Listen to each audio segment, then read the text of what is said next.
로 우리 하나님의 말씀을 증거하겠습니다.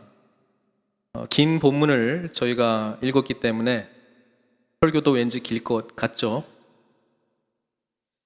오늘로서 데살로니가 전서 설교 시리즈를 좀 마무리하려고 합니다. 데살로니가 전서를 통해서 정말 교회가 무엇인가, 교회란 어떤 곳인가 우리가 말씀으로 함께 좀 찾아가기를 원했습니다. 특별히 팬데믹 기간 동안 우리는 어쩔 수 없는 환경의 영향 아래에 있었습니다. 그러면서 우리 자신의 어떤 신앙 부분을 점검하는 시간이 되었던 것 같기도 하고요. 또 교회로서도 이전에 해왔던 교회의 모습이 아닌 다른 모습으로 여러 가지 진행되어 왔기 때문에 많은 생각들이 또 있었습니다. 그럼에도 불구하고 이 모든 고민과 환경은 우리로 하여금 본질적인 교회를 향해서 더욱더 간절히 사모하는 마음을 주셨다라고 저는 믿습니다. 데살로니가 전서를 통해서 하나님께서 세우시는 교회의 모습을 우리가 함께 발견하기를 원하는 마음으로 말씀을 증거했습니다. 우리 곽상봉 집사님께서도 기도를 통해서 데살로니가 전서의 핵심들을 좀 말씀하시고 요약해 주신 것 같은데요. 제가 이때까지 했던 것을 한 번 더 쭉 정리하려고 합니다. 교회는 복음으로 세워지는 곳입니다. 복음이신 예수 그리스도께서 증거되고 복음이신 예수 그리스도를 만나게 되고 구원의 감격과 은혜 속에서 교회가 거룩하게 건강하게 세워져 가는 것입니다. 교회 말고도 사람들의 모임은 이 세상에 여러 곳이 있습니다. 그곳에 우리의 유익을 얻을 수도 있고요. 서로 위로하고 격려하는 그런 모임도 있을 수 있고요. 뭔가 배울 수 있는 곳은 많이 있습니다. 그럼에도 불구하고 교회 공동체의 독특성과 유일성은 뭐냐 하면 예수 그리스도를 만난다라고 하는 이 놀라운 복음의 은혜와 감격이 있다는 것입니다. 그리스도의 교회는 복음으로 세워지는 것입니다. 만약에 복음 아닌 것들이 우리로 하여금 교회의 자리라고 하는 곳이 있다면, 예배당이든 모임이든 우리로 하여금 그렇게 묶어놨다면 우리는 복음으로 돌아가야 된다라고 하는 것을 다시 한번 이 말씀을 통해서 깨닫기를, 또 도전받기를 원했습니다. 그 다음에 교회 공동체 안에 복음으로 세워져 나갈 때에 예수님을 만나는 사람들의 모임이 이루어지지 않습니까? 더 깊이, 더 도전적으로 우리의 삶을 변화시키는 그런 모습으로 만난 사람도 있고, 이제 막 신앙이 시작하는 사람들도 있고, 다양한 모습들이 있습니다. 그래서 우리는 예수님을 만난 교회 공동체로 모이게 될 때에 본받고 본이 되는 만남으로 모일 수밖에 없습니다. 누구는 예수님을 통해서 삶의 여러 가지 문제를 도전 가운데 해결하는 그런 은혜를 경험했다면 그 문제를 가지고 씨름하고 아파하는 자들에게 우리는 본이 될 수 있습니다. 어떻게 씨름했는가, 어떻게 아파했는가, 어떻게 고통을 당했는가, 그것을 통해서 하나님께서 어떻게 만나셨는가, 우리는 우리의 삶의 이야기를 통해서 그들에게 본이 될 수 있습니다.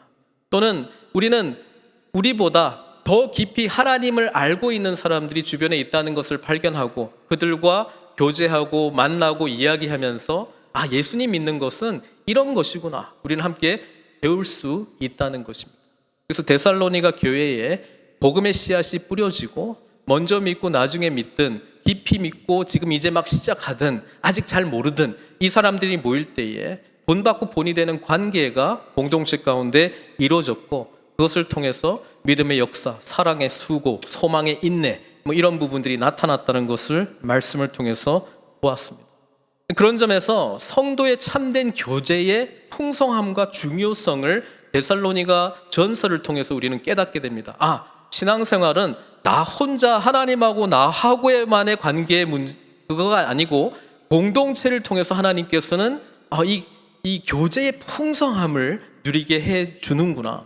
이 안에 사랑이 뭔지, 이 안에 서로 위로하고 격려하고 하나님의 뜻을 발견하는 것이 무엇인지를 우리는 공동체 가운데 역사하시는 예수 그리스도의 풍성한 은혜를 통해서 함께 누리고 성장하게 되는구나. 그것을 말씀을 통해서 보았고요. 지난주에는 그런 점에서 우리가 살아간다라고 하는 것은 나 중심적인 삶이 아니라, 복음은 처음부터 내가 내 삶의 주인인 줄 착각하고 살았는데, 그래서 하나님을 내 주인 자리에서 몰아냈는데 그것이 죄였는데 이 죄의 문제를 해결받음으로써 그리스도께서 내 삶의 주인이 되셨다라고 하는 고백으로 살아가는 게 복음으로 살아가는 삶이지 않습니까?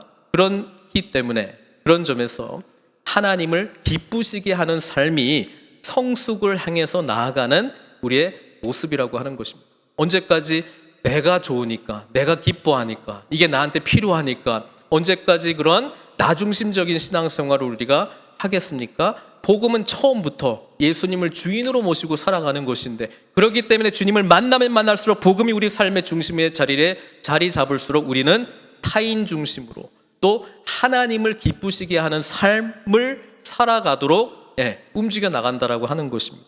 그리고 오늘은 긴 본문이긴 하지만 한 가지 주제로 말씀드리고 싶은데, 그건 뭐냐면 교회는 소망으로 살아가는 것이다. 이것을 어렵게 표현하면 교회는 태생적으로 종말론적인 공동체입니다. 무슨 말이냐? 복음이라고 하는 것은 예수 그리스도께서 저와 여러분들을 위해서 행하신 일, 오늘도 행하고 계신 일, 앞으로도 행하실 일을 우리는 전인격적으로 믿음으로 고백하고 받아들이고 반응하는 삶을 말하고 있거든요. 예수님께서 저와 여러분들에게 이미 행하신 일은 무엇입니까? 저의 죄를 위해서 십자가에서 죽으셨습니다. 부활하셨습니다. 그래서 우리는 그리스도의 죽으심과 부활하심에 연합한 자가 되어 하나님의 자녀가 되었다라고 하는 것입니다. 예수님은 승천하셨습니다. 에베소서 본문을 보면 우리는 예수님과 함께 하늘에 앉은 자가 되었습니다. 그래서 왕 같은 제사장의 자격이 우리에게 주어졌다라고 하는 것이죠. 승천하신 주님께서 성령님을 보내주셨습니다. 그래서 우리는 성령님께서 내주하시면서 성령님의 인도하심과 성령님의 은사와 열매와 능력을 나타내면서 살아가도록 부름을 받았다라고 하는 것입니다. 어디를 향해서요? 주님의 재림까지.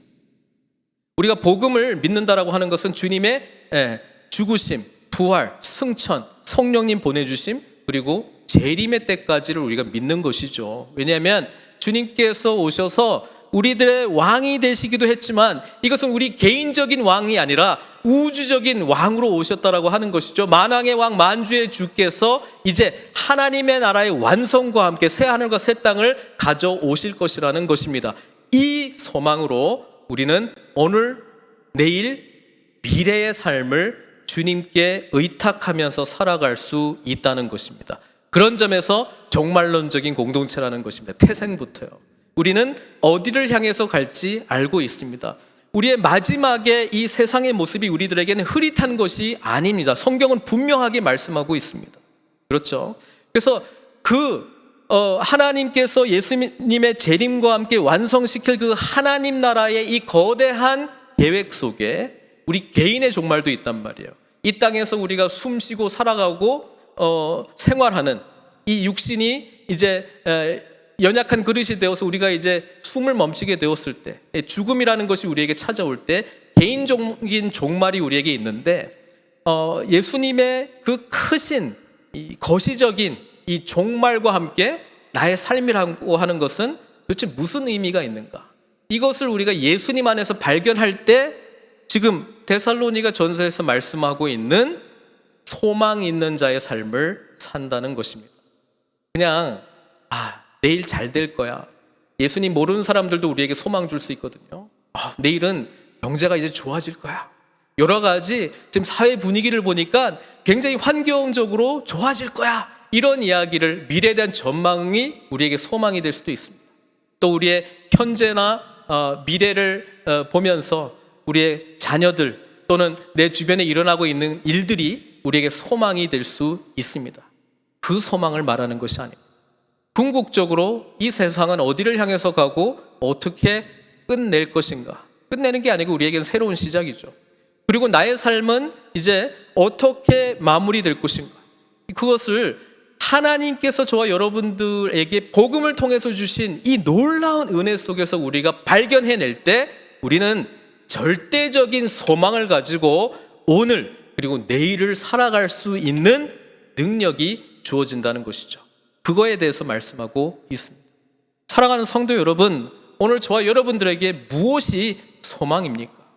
예수님도 믿고 성경 말씀도 알고 있는데, 나는 예수님 믿고 구원받았다라고 하는 것도 알고 있는데, 그래서 하나님 나라에 들어갔다라고 하는 것도 알고 있는데, 혹시 주님의 재림이 나에게 소망이 되지 않고 다른 것을 가지고 소망으로 삼고 있다면 우리는 총체적인 복음이 우리의 삶을 송두리째 흔든 사건이 여전히 되어 있지 않다는 것을 주님 앞에 진실하게 고백해야 됩니다. 데살로니가 교회는요, 사도 바울로부터 짧은 기간 동안에 복음을 전수받은 공동체거든요. 그런데 이 마게도냐 전 지역에 소문이 날 만큼 정말 복음적인 교회가 되었단 말이죠. 근데 그들이 여러 가지 환난과 핍박과 어려움 속에서도 승리할 수 있었던 비결은 그들이 가지고 있었던 소망의 인내, 소망 때문이었습니다. 주님께서 재림하실 것이다.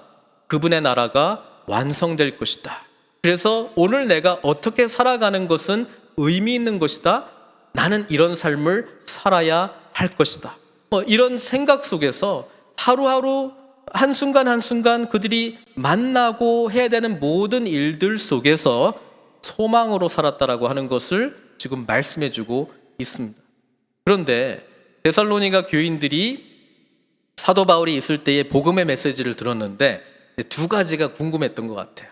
첫 번째는 뭐냐면 지금 먼저 사도 바울 떠나고 죽은 사람들이 있는 거예요. 이 사람들은 재림의 때에 어떻게 되느냐, 그게 일단 궁금했다는 것이죠. 주님께서 재림하신데 언제 오실지는 모르고 사도 바울의 메시지는 굉장히 곧 오실 것 같이 그렇게 이야기를 했는데 지금 육신적으로 죽은 사람들은 어떻게 되느냐, 그게 일단 궁금했고, 두 번째는 뭐냐면 언제 오느냐. 그렇죠?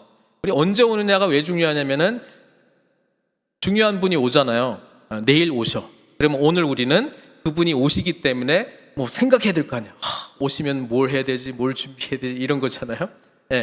예수님께서 오신다 그러면 준비할 거 아니에요. 근데 갑자기 취소가 되어서 한 주 뒤에 오겠다 그러면 좀 여유 있게, 그렇죠, 있다가 그 다음에 다음 주에 또 긴장하고, 그러니까 그런 걸 좀 알고 싶었던 것 같아요.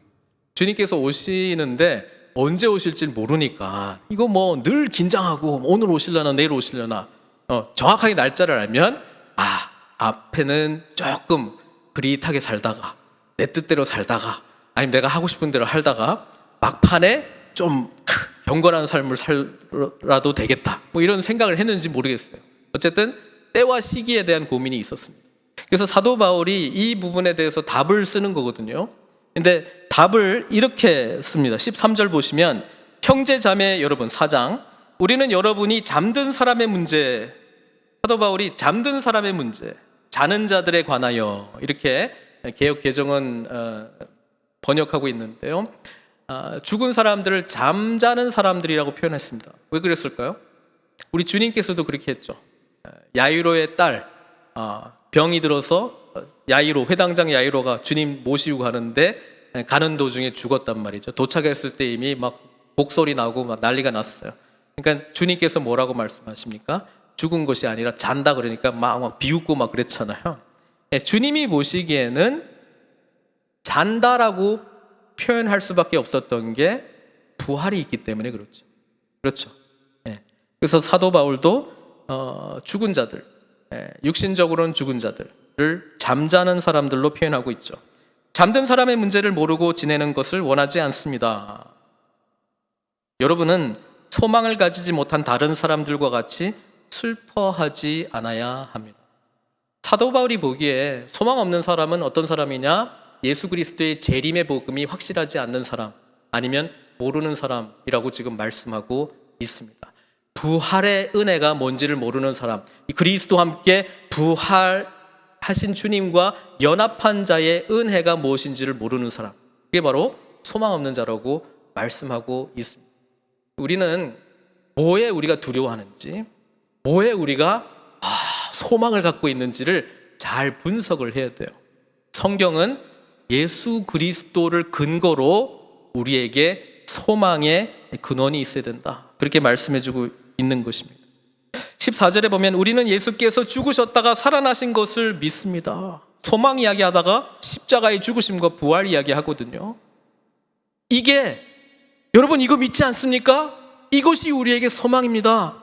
우리는 그리스도와 함께 죽고 그리스도와 함께 부활했습니다. 그래서 주님께서 다시 재림하실 때 우리도 함께 재림의 영광에 참여하는 자가 됩니다. 지금 살았든 죽었든, 사도 바울 표현으로 하면 지금 살아있든 잠자고 있든 주님의 재림과 함께 우리는 그분을 맞이하게 될 것입니다. 그 이야기예요. 15절, 우리는 주님의 말씀으로 여러분에게 이것을 말합니다. 예수님께서 그렇게 말씀하셨다는 거예요. 예수님께서 어떤 말씀을 하셨는가? 사실 좋은 성경책 있으신 분들은 빨간색으로 돼 있잖아요. 복음서에. 그런데 예수님께서 하셨던 말씀 중에 복음서에 기록되지 않은 것들도 있어요.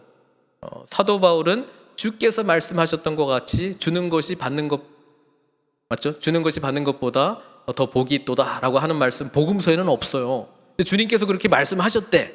그러니까 예수님께서 말씀하셨던 어떤 내용들을 이렇게 학자들은 그렇게 생각하는 거예요. 어딘가에 있는 것 같다. 예수님 어록집이. 근데 그 중에 재림에 대한 말씀도 있다는 거예요. 주님의 말씀으로 여러분에게 이것을 말합니다. 내 생각으로 말하는 것이 아니고 주님의 말씀입니다. 주님께서 오실 때까지 살아남아 있는 우리가 이미 잠든 사람들보다 결코 앞서지 못할 것입니다. 그들은 육신적으로 죽었다고 우리는 살아있다고 주님께서 재림하실 때 우리가 특혜가 더 있고 이런 거 아닙니다. 16절, 주님께서 호령과 천사장의 소리와 하나님의 나팔 소리와 함께 친히 하늘로부터 내려오실 것이니 그리스도 안에서 죽은 사람들이 먼저 일어나고 그 다음에 살아남아 있는 우리가 그들과 함께 구름 속으로 이끌려 올라가서 공중에서 주님을 영접할 것입니다. 이리하여 우리가 항상 주님과 함께 있을 것입니다. 이것을 예수님의 재림의 어떤 정확한 어떤 순서로 막 계시록하고 연결하는 것을 너무 무리하게 할 필요는 없어요. 사도 바울이 지금 그 이야기를 하는 것이 아닙니다. 또 문자적으로 우리가 슈퍼맨이 되어서 갑자기 공중에 올라가가지고 주님 맞이하는 그런 것도 지금 말하고 있는 것이 아닙니다. 주님은 하늘에서 내려오실 거예요. 왜? 예수님은 어디에 속한 자이기 때문에? 하늘에 속한 자이기 때문에 그렇습니다. 주님께서 우리들에게 거듭나야 된다라고 하는 그 의미도 하늘로서 태어나야 된다 그 말이거든요. 그러니까 우리는 예수님을 믿을 때에 하늘에 속한 자가 된 거예요. 그렇죠?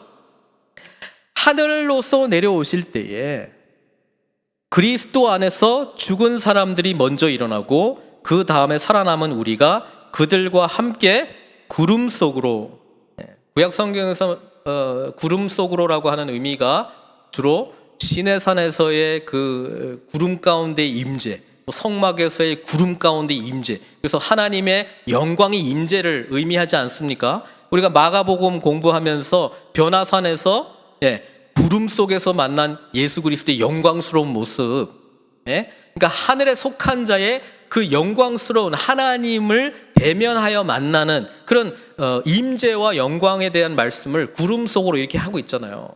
그러니까 예수님을 믿는 자는 주님께서 다시 오실 때에 육신으로 지금 현재 죽었든 지금 현재 살아있든 함께 주님을 영광 가운데 구름 속으로 우리는 영접하게 될 것입니다. 이리하여 우리가 항상 주님과 함께 있을 것입니다. 이것이 계시록에서 그려지고 있는 새 하늘과 새 땅, 새 예루살렘이 내려왔을 때의 모습과 거의 똑같지 않습니까?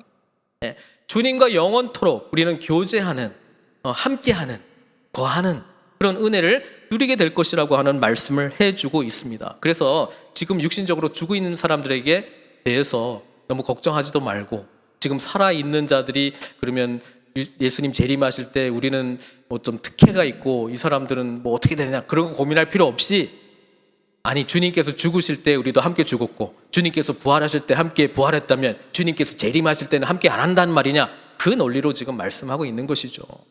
당연히 주님 재림하실 때 모든 주 안에 있는 사람들은 주님을 영접하고 함께 주님과 있을 것이다, 그 이야기를 해주고 있는 거예요. 두 번째 큰 주제는 언제, 때와 시기, 크로노스와 카이로스. 크로노스와 카이로스는 언제입니까? 이렇게 물은 거거든요. 헬라어로 크로노스는 그냥 우리가 보통 알고 있는 시간 개념이고, 카이로스는 어떤 의미 있는 시간이잖아요. 그렇죠? 하나님의 때에, 예수 그리스도께서 오셨을 때에 하나님께서 우리 인간에게 부여하신 그 의미 있는 때에 예수 그리스도께서 오셨듯이 예수님께서 다시 오실 때, 그때가 언제냐, 때와 시기에 대해서는 사도 바울 뭐라고 이야기합니까? 재밌어요. 여러분에게 더 쓸 필요가 없겠습니다. 이미 다 알려줬다는 거예요. 저번에도 뭐예요? 더 이상 말할 필요가 없습니다. 그래놓고 말하고, 더 이상 쓸 게 없습니다. 그래놓고 되게 많이 쓰고. 사도 바울은 이미 다 가르쳐줬는데 지금 다시 한번 리마인드 시켜주는 거예요.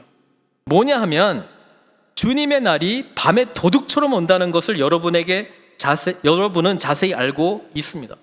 이것은 이미 주님께서 종말 설교, 특별히 이제 마태복음 24장, 25장에서 하셨잖아요. 거기에서도 사용하셨던 비유의 말씀이에요. 그때는 언제입니까? 이렇게 물었을 때 제자들이요, 예수님께서 마태복음 24장 42절 43절에 뭐라고 대답합니까? 그러므로 깨어 있으라. 어느 날에 너희의 주가 임할는지 너희가 알지 못함이니라. 너희도 아는 바와 같이 만일 집주인이 도둑이 어느 시각에 올 줄을 알았더라면 깨어 있어 그 집을 뚫지 못하게 하였으리라. 그러니까 예수님께서 가르치셨던 이 종말의 의미들을 잘 알고 있다는 거예요. 그래서 사도 바울이 한 번 더 그 비유를 드는 것이죠. 도둑처럼 온다. 자, 도둑처럼 온다는 것은 어떤 뜻인가요? 언제 올지 모른다는 거예요. 그리고 긴박하게 온다는 것입니다. 도둑이 막 천천히 오지는 않지 않습니까? 그냥 빨리 들어갔다 빨리 볼일 보고 또 나가야 되지 않습니까? 사람들이 평안하다 안전하다 하고 말할 그때에 아기를 뵌 여인에게 해산의 진통이 오는 것과 같이 갑자기 멸망이 그들에게 닥칠 것이니. 두 번째 비유는 아이를 뵌 여인이 해산의 고통을 느끼는 것처럼 온다는 것입니다. 근데 이 비유를 쓰면은 사실 언제 해산의 고통이 올까는 사실 좀 그래도 큰 덩어리로는 짐작할 수 있잖아요. 완전히 모르는 건 아니고 한 이때쯤 될 거다라고 하는 거는 짐작할 수 있는데, 여기서의 강조점은 어쨌든 언제 올지는 몰라요. 오긴 온다는 건 알고 있는데 언제 올지는 모르고, 일단 오면 어떻게 됩니까? 그것은 피하지 못할 것입니다. 일단 오면 끝까지 가야 되는 거죠. 그렇죠? 그러니까 예수님의 재림이 그렇게 온다는 것을 말씀하고 있습니다. 그런데 그 다음부터 이제 좀 헷갈려요. 뭐라고 말씀하냐면은 4절, 그러나, 이때까지 무슨 이야기 했어요? 예수님은 언제 옵니까? 재림의 때가 언제입니까? 몰라. 도둑처럼 와. 아이를 뵌 그 산모의 고통처럼 와. 이렇게 지금 이야기하고 있는데,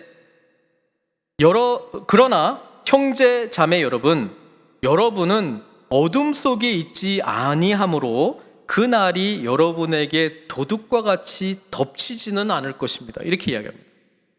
아니, 도둑처럼 온다 그래 놓고 이제는 또 안 온다 그러니까 헷갈리는 거예요. 그래서 이 말씀을 근거로 해서 우리 크리스찬들은 알 수 있다. 몇 년, 몇 월, 며칠. 그렇죠? 우리는 알 수 있다. 우리는 어둠에 속한 자가 아니기 때문에, 낮에 속한 자이기 때문에 예수님이 언제 오신지 정확하게 알 수 있다. 이렇게 거짓 예언으로 막 날짜 정하고 무리를 일으킨 사건들이 여러 번 있었죠. 그렇죠? 지금 성경이 뭔 말 하는지 잘 몰라서 그런 거예요. 무슨 이야기 하고 있는 거예요? 우리는 낮에 속했대요. 그래서 도둑처럼 임하지는 않는데. 그럼 어떻게 임하는 거예요? 제가 만약에 여기에다 조금 쓴다면 신랑처럼 임합니다. 이렇게 쓰고 싶어요. 신랑처럼 임한다고요. 유대인의 결혼식, 법적으로 결혼 관계가 성립이 되어 케투바, 이 결혼 계약서를 쓴단 말이에요. 그런데 같이 살지는 않아요. 유대인의 결혼식이 그렇게 돼 있어요. 법적으로만 부부가 돼요. 그리고 남편은 이 결혼 계약서의 신부를 위한 준비를 하러 떠납니다. 그렇죠? 그 중에 중요한 준비가 뭐냐면 같이 살 신혼집을 마련하는 거예요. 남자 쪽에서. 그래서 이것이 다 준비가 되면 신랑의 아버지가 데리러 와, 이렇게 말해 주는 거예요. 때와 시기는 아무도 몰라. 아버지만 알아. 예수님께서 사실 이 비유 쓴 거거든요. 그래서 가라. 그랬을 때 가는 거예요. 유대인들에게 제일 첫 번째 갈 수 있는 시간이 해질 때잖아요. 그러니까 밤에 가는 거예요. 밤에. 듣자마자 제일 첫 번째 날에 가는 게 밤에 가는 거예요. 그때 어떻게 가냐면 양각 나팔 불고 가거든요. 마치 나팔 소리와 함께 친히 우리 주님께서 오시는 것처럼 신랑 되신 우리 주님께서 신부 데리러 온다고요. 그래서 예수님께서 비유를 드실 때에 신부의 들러리들이 밖에서 등불 들고 있다가 지혜로운 처녀와 지혜롭지 못한 처녀의 비유 들잖아요. 기름 준비한 처녀와 준비하지 못한 처녀. 그러니까 신랑 오듯이 온다는 거예요. 우리에게는. 그러니까 우리는 오면은 좋고 안 와도 설레고 이런 거예요. 도둑처럼 덮치는 것이 아니라는 거예요. 우리는 오기는 오는데 사랑하는 그분께서 오늘 오시려나 내일 오시려나 설레는 마음으로 오시면 기쁨으로 맞이한다는 것입니다. 지금 그 이야기입니다. 여러분은 모두 빛의 자녀요 낮의 자녀입니다. 우리는 밤이나 어둠에 속한 사람이 아닙니다. 그러므로 6절 우리는 다른 사람들처럼 잠자지 말고 깨어 있으며 정신을 차립시다. 지금 어둠 가운데 있는 사람과 빛 가운데 있는 사람을 비교하고 있는데 이 개념은 성경의 중요한 이 세상을 이해하는 개념입니다. 여러분, 하나님께서 세상을 창조하실 때 제일 먼저 말씀으로 선포하신 게 뭡니까? 빛이 있으랍니다. 빛이 있으라.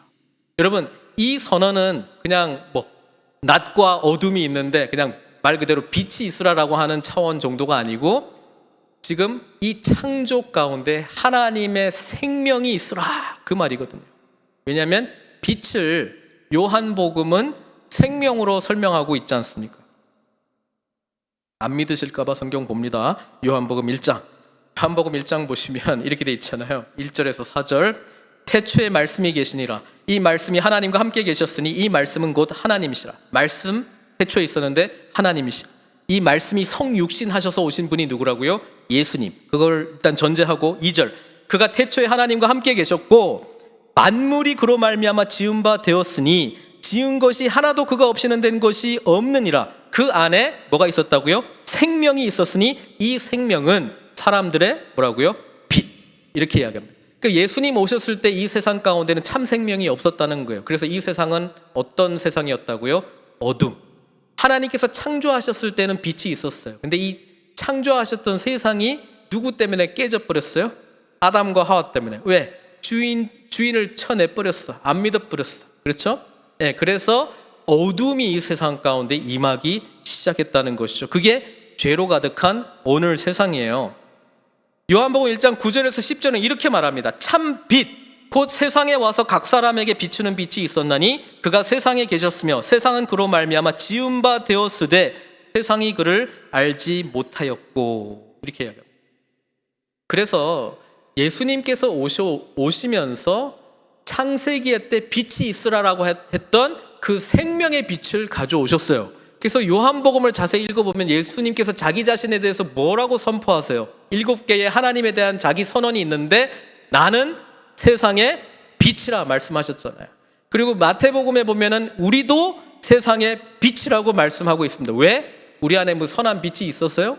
아니, 없죠. 근데 그 선한 빛은 예수 그리스도를 믿기 때문에 그분의 생명이 우리 가운데 흘러 들어왔기 때문에 우리가 빛의 자녀가 된 것이죠. 그렇죠. 그래서 이렇게 이해해야 돼요. 예수님께서 이 어둠 가운데 빛으로 오셨어요. 예수님의 초림. 그리고 예수님의 재림 때 이 빛의 세계가 완성이 돼요. 시작은 됐어요. 이 어둠 가운데 있는 세상에. 그래서 성경에서 지금 이 어둠 가운데 있는 세상을 뭐라고 부르냐면 이 세상, 이 세대, this generation, the present age라고 부르고요. 이 예수님께서 가져오시는 세상을 뭐라고 부르냐면 오는 세대, the coming age라고 부릅니다. 그래서 우리가 예수님의 초림과 재림 사이에 빛의 세계하고 어둠의 세계가 어떻게 돼요? 중첩됐어요. 제가 잘 쓰는 표현이 하나님의 나라가 임했는데 어떻게 했다고요? 아직 도래가 안 했어. 이미 already 왔는데 not yet. 요 시대를 살아가요. 그래서 우리는 빛에 속한 자이긴 한데 여전히 어둠 가운데 살고 있기 때문에 삶이 쉬울까요? 어려울까요? 어렵습니다. 어렵습니다. 빛이 뭔 줄 알아요. 예수님 누군 줄 알아요. 근데 세상 사는 게 만만치 않아요. 내가 하늘에 속한 자라는 것 알아요. 근데 여전히 이 어둠 가운데 살고 있기 때문에 옛 자아가 나를 자꾸 끄집어내려고 하고 있어요. 사탄은 그것을 자꾸 이용하려고 합니다. 그래서 자기 부인을 하지 않으면 안 돼요.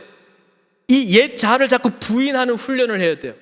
어떻게? 예수 그리스도와 함께 죽음으로, 예수 그리스도와 함께 죽었다라고 하는 것을 믿음으로, 날마다 나는 부활하신 주님과 함께 연합하여 부활한 자가 되었다라고 선포하고 그렇게 인식하고 믿음으로, 그래서 주님께서 나의 삶의 주인인 것을 온전히 믿고 신뢰하고 성령이 인도하심 받으면서 살아감으로 그 삶을 사는 거예요. 그래서 이 갈등이 있는 것은요, 항상 있는 거예요. 항상. 그래서 오늘 본문에도 나오지만 믿음, 소망, 사랑으로 갑옷을 입고 영적 싸움을 해야 되는 거예요. 날마다 십자가에서 죽어야 돼요.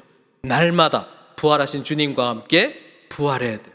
날마다 그리스도께서 나의 삶의 주인님이십니다 고백해야 돼요. 날마다 말씀 앞으로 가야 돼요. 날마다 기도해야 돼요. 날마다 공동체 안에서 내가 어디 있는지 점검해야 돼요. 복음 안에 서 있는가 봐야 돼요. 날마다 성령님을 근심하게 하고 있는지, 성령님을 탄식하게 하고 있는지 내 자신을 봐야 돼요. 그러면서 회개하고 십자가 붙들고 부활하신 주님, 승천하시고 성령 보내주신 주님, 다시 오실 주님에 대한 소망으로 인내하고 일어서야 됩니다. 이게 어둠의 세상과 빛의 세상 중첩된 세대에 살아가는 저와 여러분들의 현실입니다. 이거를 잘 이해를 못하고 이렇게 해버리면 세상 다 그렇지 뭐, 근데 난 예수 믿어, 죽으면 천국 가, 이렇게 생각하면 주님께서 내 삶의 주인으로 롤드십을 바라보면서 살아가는 것은 옵션이 될 수밖에 없어. 나 천국 티켓 있는데 뭐 예수 믿지, 믿어. 근데 롤드십은 없어요. 주님께서 내 삶의 주인이십니다, 이 고백으로 살아가는 건 없어요. 하나님께서 인도하시는 삶을 살아가는 것이 뭔지를 몰라요. 주님 뜻대로 살아가는 것이 뭔지 몰라요. 하나님을 기쁘시게 하는 삶이 정말 무엇인지를 잘 몰라요. 난 천국 티켓 있으니까 내가 좀 행복하면 안 될까? 내가 원하는 것 예수 이름으로 이루면 안 될까? 내가 하고 싶은 거 정말 주님께 열심히 봉사했으니 좀 보답받으면서 살면 안 될까? 성경이 말해주고 있는 복음 중심의 삶이 아닙니다. 그런 모습이 나타날 수도 있어요. 근데 그것이 궁극적인 그리스도인의 삶의 모습은 아닙니다. 우리는 그것을 소망하는 삶이 아니고 주님께서 완성하실 하나님 나라의 비전이 분명하기 때문에 나는 오늘 나에게 주어진 개인적인 종말이 끝날 때까지 앞으로 완성될 하나님 나라, 주님의 다시 오심, 새하늘과 새 땅, 새로운 세대, 오는 세대를 온전히 믿고 신뢰함으로 소망으로 살아가는 삶을 살겠습니다. 이것이 지금 소망 공동체라는 것입니다. 다시 여기 돌아왔어요. 우리는 밤에 속한 자들이 아닙니다. 밤에 속한 자들은 예수님을 몰라요. 그러니까 그들은 그냥 자고, 왜? 오는 세대가 없기 때문에 그냥 이 세상이 그냥 그런 줄 알고 있어요. 술에 취하는 자들도 밤에 취합니다. 자신의 어떤 기쁨을 위해서 취했던 술, 그것이 어떤 것이든 간에 하나님을 기쁘시게 하는 삶이 아니라, 주님 뜻대로 살아가는 것이 아니라 나의 육신의 욕망 또는 행복을 채우기 위한 그런 길로 궁극적으로 갔다는 거예요. 그러나 8절, 우리는 낮에 속한 사람이므로 정신을 차리고, 우리는 밤에 속한 사람이 아니고 낮에 속한 사람이기 때문에 믿음과 사랑을 가슴막이 갑옷으로 입고 구원의 소망을 투구로 씁시다. 전투적인 삶을 살아야 되는데 믿음, 소망, 사랑으로 갑옷을 입으라는 거잖아요. 뭘 믿어요? 내가 하고 싶은 일을 믿는 것이 아니고 예수 그리스도 안에서 우리에게 이루어진 일을 믿는 것이죠. 그래서 그것을 근거로 역사가 나타나는 거죠. 일이 나타나는 것이죠. 그 다음에 사랑, 예수 그리스도께서 진노의 자녀였던 우리를 사랑하셨던 그 은혜, 그 은혜를 경험함으로 우리도 이웃을 향해서 사랑의 수고를 감당하는 자들로 살아가는 것이죠. 그리고 소망. 오늘 나는 힘들어. 오늘 여전히 나를 낙심하게 하는 일들이 너무 많아. 그럼에도 불구하고 하나님의 나라는 세워질 것이라고 하는 담대한 믿음으로 인내하고 참고 소망하는 자의 삶을 살아간다는 것이죠. 사도 바울은 9절에서 이런 이야기해요. 하나님께서 우리를 진노하심에 이르도록 정하여 놓으신 것이 아니라 우리 주 예수 그리스도로 말미암아 구원을 얻도록 정하여 놓으셨습니다. 여러분은 어둠 가운데 있는 사람들처럼 예수님께서 재림하실 때 도둑처럼 임한 것도 아니고 그냥 막 준비 안 됐는데 막 해산의 고통이 임하는 그런 진통이 임하는 자가 아니고, 여러분은 낮에 속해 있기 때문에 주님께서 오셨을 때 우리 구원의 완성이 이루어질 것이다 라고 하는 감격으로 주님의 다시 오심을 기대하고 준비하고 깨어 있을 것이다, 그 말씀하고 있잖아요. 그러면서 그 근거는 뭐예요? 그런 내가 구원받은 자로서, 낮에 속한 자로서 주님께서 오실 때 도둑이 아니라 신랑의 모습으로 오는 것을 내가 어떻게 알 수 있습니까? 여기 보면은 이렇게 돼 있어요. 우리 주 예수 그리스도로 말미암아. 우리가 천국 가게 됐는데 네가 낮에 속한 자라고 하는 것을 너는 뭔 근거로 내세울 수 있느냐? 제가 제 삶을 돌아보니 이런 봉사도 했고요, 제가 이런 것도 했고요, 제가 이런 것도 했습니다. 좀 더 열심히 할 수 있었는데 좀 봐주세요. 이런 거 아니잖아요.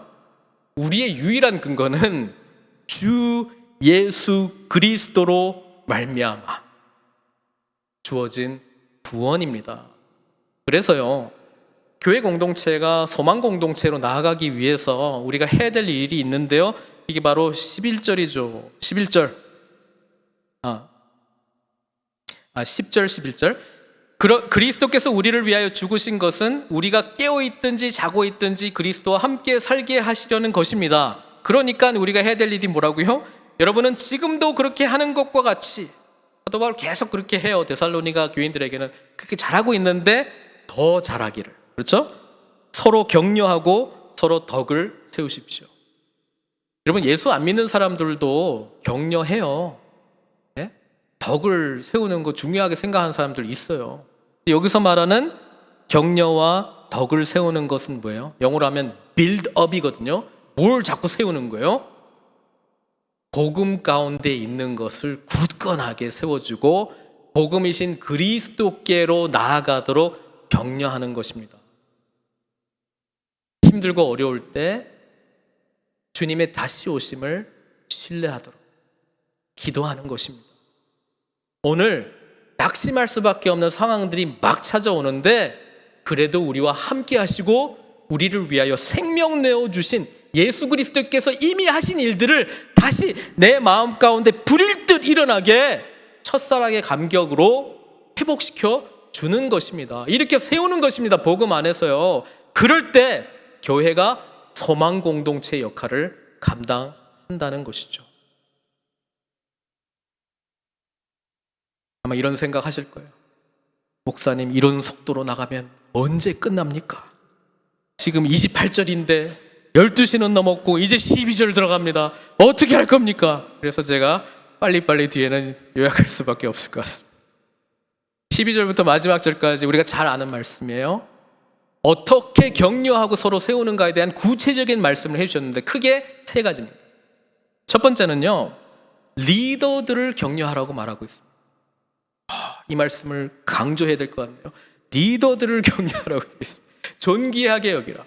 근데 리더가 어떤 역할을 해야 되냐면은 아까 격려하고 덕을 세우는 리더십, 그것을 acknowledge, 인정하라는 거예요. 알아주라는 거예요. 여러분, 우리가 리더십이 뭔가 이런 생각을 할 때 우리 교회 공동체 가운데 복음으로 인도하는 격려가 있는가, 복음 안에서 세워져가는 그런 덕을 세우는 일들이 나타나고 있는가, 그걸 늘 바라봐야 돼요. 그래서 그런 일들이 일어날 때 우리는 존귀 여겨야 됩니다. 그리고 그 일들이 계속적으로 지속될 수 있도록 장려해 줘야 된다는 거예요. 그래서 소망 공동체가 든든해질 수 있다는 것이죠. 또 반대로 리더들은 연약한 자들을 바라보면서 뭐 하라는 거예요? 14절부터 나오죠. 여러분들에게 권고합니다. 무질서하게 사는 사람을 훈계하고 마음이 약한 사람을 격려하고 힘이 없는 사람을 도와주고 모든 사람에게 오래 참으십시오. 이 모든 일을 감당할 수 있는 사람을 우리는 리더라고 부르는데, 리더는 누구냐? 예수님의 사랑을 깊이 경험한 사람이 리더입니다. 누가 오래 참을 수 있어요? 누가 약한 사람들에게 다른 사람을 돕고자 하는 마음이 생길 수가 있어요? 자기 자신이 주인이 아니고 예수님이 주인이 된 사람이에요. 누가 격려하고 위로할 수 있어요? 예수님을 깊이 만난 사람입니다. 누가 참을 수 있어요? 인내할 수 있어요? 예수님께서 나를 오랫도록 인내하셨다라고 하는 그 은혜를 경험한 사람이 할 수 있는 것이죠. 올해는 당신이 좀 맡아주시오. 너무 힘들다. 나의 소망은 빨리 1년이 지나가는 것이다. 이런 걸로 우리가 소망의 근거를 삼으면 되지 않지 않습니까? 네. 예수님을 깊이 만난 사람이 위로하는 것입니다. 우리 공동체 가운데 위로하는 사람보다는 받아야 될 사람이 더 많은 것 같아. 격려해주는 사람보다는 격려받아야 될 사람이 더 많은 것 같아. 그러면 우리는 리더십을 위해서 정말 간절히 기도해야 돼요. 덕을 세우는 리더십이 되도록, 서로 소망으로 격려하는 리더십이 되도록. 이게 뭐예요? 양육 공동체잖아요. 네. 양육의 하트를 뭐 특별한 사람들이 갖는 것이 아니고 예수님 깊이 만났다라고 스스로 그렇게 생각하고 계시다면 그 사역으로 하나님께서 저와 여러분들을 어떤 모양이든지 간에 부르고 계시다는 거예요. 그래야 우리가 건강한 공동체가 될 수 있습니다. 그 이야기를 해주고 있고요. 아무도 악으로 악을 갚지 말고 도리어 서로에게 모든 사람에게 항상 좋은 일을 하려고 애쓰십시오. 복음 중심, 그리스도 중심의 에토스, 그런 어떤 정서가 이 교회에 쫙 깔려 있을 때 악은 자리를 못 잡습니다. 그런데 반면에 그리스도 중심이 아니고 인간 중심이야. 이 악이 샥 들어가면은요, 샤샤샤샤 소문으로 더 무너뜨리고 그냥 세워져 나가는 것보다 무너져 나가는 게 훨씬 더 많이 일어날 수밖에 없어요. 세우려고 해도 중심이 되는 그리스도 안에 있는 사람들이 없으니까 안 세워지는 거예요. 인간적으로는 어느 정도 뭐 할 수는 있겠죠. 근데 오래 갈 수는 없어요. 그리고 그것이 궁극적으로 우리의 능력이 될 수는 없습니다. 그리고 13절부터는 우리가 잘 아는 익숙한 본문이잖아요. 그래서 제가 새 번역으로 좀 읽으면서 신선하게 본문이 좀 다가오기를 좀 바랬는데요. 항상 기뻐하십시오. 끊임없이 기도하십시오. 모든 일에 감사하십시오. 이 말씀 우리가 참 좋아하고 암송도 많이 합니다만 제일 많이 듣는 질문 중에 하나는 어떻게 항상 기뻐합니까? 어떻게 항상 끊임없이 기도합니까? 어떻게 모든 일에 감사합니까? 이건 그냥 성경에 나와 있는 이야기지. 우리가 그냥 이렇게 할 수는 없잖아요. 또 이렇게 할 수 없는 상황도 있어요. 사탄이 막 공격하고 있어. 감사하다. 이렇게 할 수 없잖아요. 뭐 우리가 이걸 통해서 내가 하나님 은혜 가운데 더 깊이 나아갈 수 있다는 것 때문에 감사할 수 있을 것 같겠는데 우리가 그때는 대적해야 되잖아요. 그래서 존 스토트 목사님은 이 컨텍스트는 예배 컨텍스트로 봅니다. 16절부터 22절까지 보면은 예배 공동체 안에서 말씀하고 있는 것이다. 그렇게 이야기합니다. 그렇게 해보면 우리가 훨씬 적용하는 게 더 쉬울 수 있을 것 같아요. 예배 드릴 때 항상 기뻐해야 된다는 것입니다. 이 기쁨은 어디서 나오는 거예요? 예수 그리스도께서 저와 여러분들을 구원해 주셨다라고 하는 그 놀라운 복음의 은혜가 경험될 때 나올 수 있는 기쁨입니다. 그러니까 항상 기뻐하기 위해서 복음 안에 거하라는 말씀이죠. 그 다음에 끊임없이 기도하십시오. 이 기도는 하나님의 뜻을 분별하는, 예수 그리스도를 정말 주님으로 모신 자는 하나님의 뜻을 구하는 기도를 할 거 아닙니까? 그리고 이웃을 위한, 섬기기 위한 중보자로 서지 않겠습니까? 그러니까 끊임없이 기도하는 거예요. 그리고 모든 일에 감사하십시오. 이 감사는 은혜 받은 자가 할 수 있는 반응입니다. 그러니까 예배 현장에는 딱 맞는 것이죠. 예배할 때 우리가 전심을 다해서 하나님을 사랑하기 때문에 기뻐하고, 하나님의 은혜에 대해서 은혜 받은 자로 우리가 하나님께 기도로 나아가고 있는지, 또 감사로 나아가고 있는지 우리를 돌봐야 되고요. 그 다음에 잘 연결되잖아요. 성령을 소멸하지 마십시오.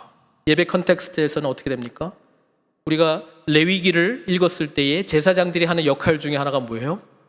이 제단의 불이 항상 끊이지 않도록, 이 불이 끊어지지 않도록 하는 역할이거든요. 성령님을 소멸치 말고, 우리 예수님을 믿으면 성령님이 우리 안에 내주하세요, 안 하세요? 내주하세요. 그런데 성경을 자세히 읽어보면 성령님께서 내주하시는데 성령님을 근심하게 할 수 있어요. 성령님을 탄식하게 할 수 있어요. 그리고 오늘 말씀처럼 성령님을 소멸하게 할 수 있어요. 성령님이 소멸되었다라고 하는 것은 계시긴 계신데 아무 영향력을 미치지 못하는, 나의 삶에 아무런 영향을 미치지 않는 크리스찬인지 아닌지 전혀 구별된 모습이 하나도 나타나지 않는, 우리 안에 내주하시는 성령님은 인격이십니다. 우리가 끝까지 거부하면 탄식하시고 근심하시다가 소멸될 수 있습니다. 반대로 가면 어떻게 돼요? 성령님의 내주, 성령님 기도하고 교통하고 교제를 나누면 성령님의 인도하심을 받게 돼요. 성령님의 충만을 경험하게 돼요. 성령님의 은사가 나타나게 돼요. 성령님의 열매가 나타나게 돼요. 삶 속에서 성령님의 능력으로 살아가게 되는 것이죠. 우리의 반응에 달려있어요. 근데 그 반응이 복음이신 그리스도께서 우리의 삶의 주인으로 모시고 살아가는 쪽으로 우리가 계속 나아가지 못하고 계속 나 중심이야. 예수님 믿는데 성령님께서 근심하시는 거예요. 어떨 때는 맞아. 시계도 고장난 시계는 2번은 맞아, 하루에. 그러니까 어떨 때는 맞을 수 있어. 근데 대부분은 틀린 거야. 안 맞아. 그죠? 우리는 성령님의 인도하심을 받아야 돼. 그리고 예언을 멸시하지 말고. 예배 컨텍스트는 뭡니까? 말씀 선포의 자리, 말씀이 나누어지는 자리. 거기에 예언을 멸시하지 말라는 것은 하나님께서 오늘 말씀을 통해서 저와 여러분들에게 어떤 이야기를 하는지, 하나님께서 나의 깊은 묵상을 통해서 내 자신을 향하여, 공동체를 향하여 어떤 메시지를 증거하고 있는지 멸시하지 말라는 거예요. 그리고 오히려 21절에 보면은 분간하라는 거예요. 분별하라는 거예요. 하나님의 뜻인지 아닌지. 기도하라는 거예요. 하나님의 뜻이 온전히 전해지도록. 좋은 것을 굳게 잡고 갖가지 모양의 악을 멀리 하십시오. 예수님으로 말미암아 소망 공동체는 이렇게 하나님의 은혜가 위에서 아래로, 아래에서 위로 서로 흘러가는 공동체가 된다는 것을 말씀해주고 있는 것이죠. 그러면서 사도 바울이 이제 마지막 부분에 23절, 평화의 하나님께서 친히 여러분을 완전히 거룩하게 해주시고 우리 주 예수 그리스도께서 오실 때에 여러분의 영과 혼과 몸을 흠이 없이 완전하게 지켜주시기를 빕니다. 사도 바울의 여러 곳곳에 나와 있던 기도의 동일한 주제는 주님 다시 오실 때에 여러분이 흠 없는 자가 되기를 원합니다. 순결한 신부가 되기를 원합니다. 거룩한 모습으로 하나님 앞에서 정말 기뻐 받으심직한 그런 모습으로 서 있기를 원합니다. 그런 고백을 하면서 24절 말하거든요. 여러분을 부르시는 분은 신실하시니 이 일을 또한 이루실 것입니다. 이 고백 속에는 하나님께서 저와 여러분들을 구원하시기 위해서 독생자 예수 그리스도를 죽이셨습니다. 우리의 가치는 예수님의 생명값입니다. 그리고 살리셨습니다. 그리고 성령님 보내주셨습니다. 그리고 다시 오실 것입니다. 하나님의 나라가 완성될 것입니다. 이 위대한 하나님의 계획 속에 신실하신 하나님께서 여러분들을 한 분 한 분 구원하시고 불러주셨다면 선하게 이루실 줄 믿습니다. 이 고백하는 거예요. 얼마나 아름답고 위대한 고백입니까? 이 말씀을 보면서 소망이 되는 거예요. 소망이. 그렇지. 여러분, 미래가 소망의 마음이 안 들 때는 뒤를 돌아보세요. 예수님께서 저와 여러분들을 행하신 일들을 하나하나 세보세요. 우리에게 행하신 놀라운 일들을 묵상해 보세요. 하나님의 놀라운 은혜 가운데 다시 잠기십시오. 그리고 오늘 나를 일으키시고 신실하게 여기까지 인도하신 하나님께서 앞으로도 인도하실 것을 믿는 믿음으로 정말 다시 소망을 가졌으면 좋겠습니다. 그리고 마지막 그림이 선명하면 선명할수록 우리는 오늘을 인내하며 살아갈 수 있는 충분한 근거가 된다는 것입니다. 사도 바울은 이렇게 해서 계속 이야기합니다. 우리를 위하여 기도해 주십시오. 아무리 자기가 가르치는 자고 아비와 같이 스승과 같이 양육자와 같이 어머니와 같이 돌보는 이 메시지를 증거해도 나도 기도가 필요한 자입니다. 우리는 서로를 위해서 기도하면서 하나님의 뜻을 발견해야 됩니다. 격려받고 위로받아야 됩니다. 힘을 얻어야 됩니다. 나를 위해서 기도해 주십시오. 거룩한 입맞춤으로 모든 믿는 사람들에게 문안해 주십시오. 그리고 27절, 모든 믿는 사람에게 이 편지를 읽어 주십시오. 읽고 또 읽고 묵상하고 하나님의 말씀을 전해 주십시오. 그래서 이 메시지가 전해지는 곳곳마다 복음으로 교회가 세워지고 본받고 본이 되는 관계로 교회가 세워지고 서로 풍성한 교제로 교회가 세워지고 하나님을 기쁘시게 하는 풍성하고 은혜 넘치는 삶들이 곳곳에서 일어나게 해주시고 소망으로 살아가는 공동체를 일으켜 주십시오. 이렇게 말하는 것 아닙니까? 우리 주 예수 그리스도의 은혜가 여러분과 함께 하기를 축원드립니다. 이렇게 마친 거예요. 안면이 크다 보니까 끝내라는 이야기죠. 예, 끝까지 왔습니다. 사도 바울의 데살로니가 교회를 향한 마음을 우리가 함께 받으셨으면 좋겠습니다. 이 마음은 하나님께서 저와 여러분들을 향한 마음인 줄 믿습니다. 교회의 영광과 풍성함을 소망하시고 우리 정말 팬데믹 기간 동안에 교회와 신앙에 대해서 여러 가지 생각들을 했을 거예요. 그런데 복음으로 다시 돌아왔으면 좋겠습니다. 그리고 이 복음이 저와 여러분들, 이 교회를 어떻게 인도하실지 소망하는 마음으로 함께 나아가시기를 주님의 이름으로 축원드립니다. 같이 기도하겠습니다.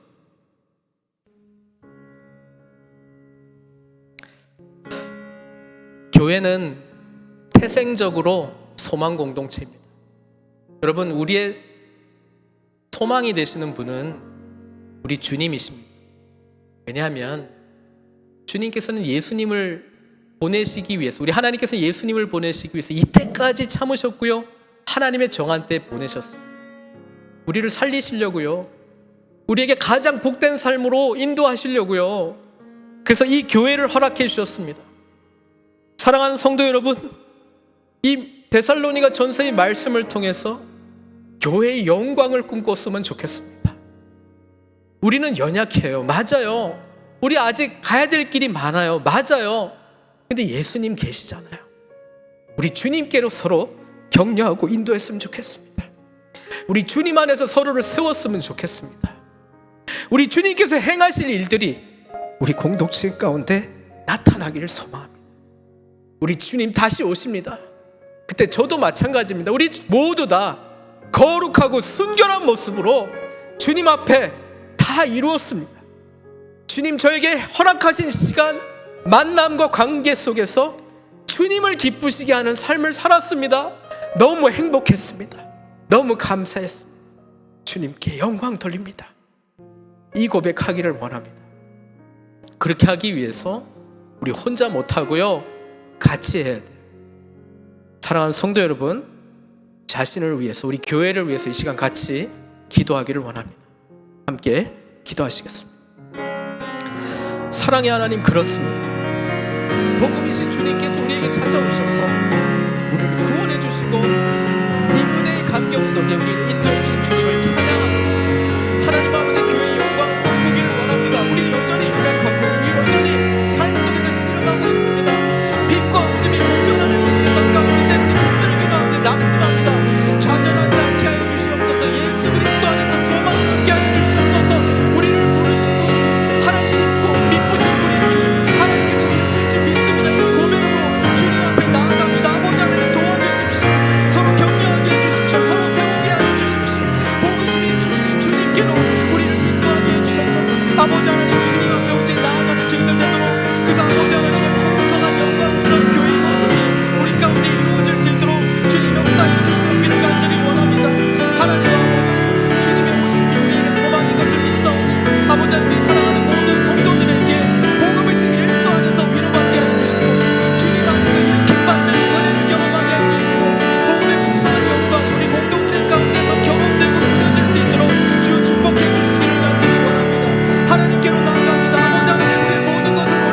아버지의 거룩한 은혜를 우리 아버지의 사랑하는 공동체 가운데 나타나게 해주셔서 하나님 아버지 복음이 인도하신 대로 주님께 거룩한 성령님이 인도하신 대로 이 복음의 영광을 아버지의 교회 풍성함을 오는 세대에 증거하는 저희들 될 수 있도록 축복하여 주시기를 간절히 원합니다.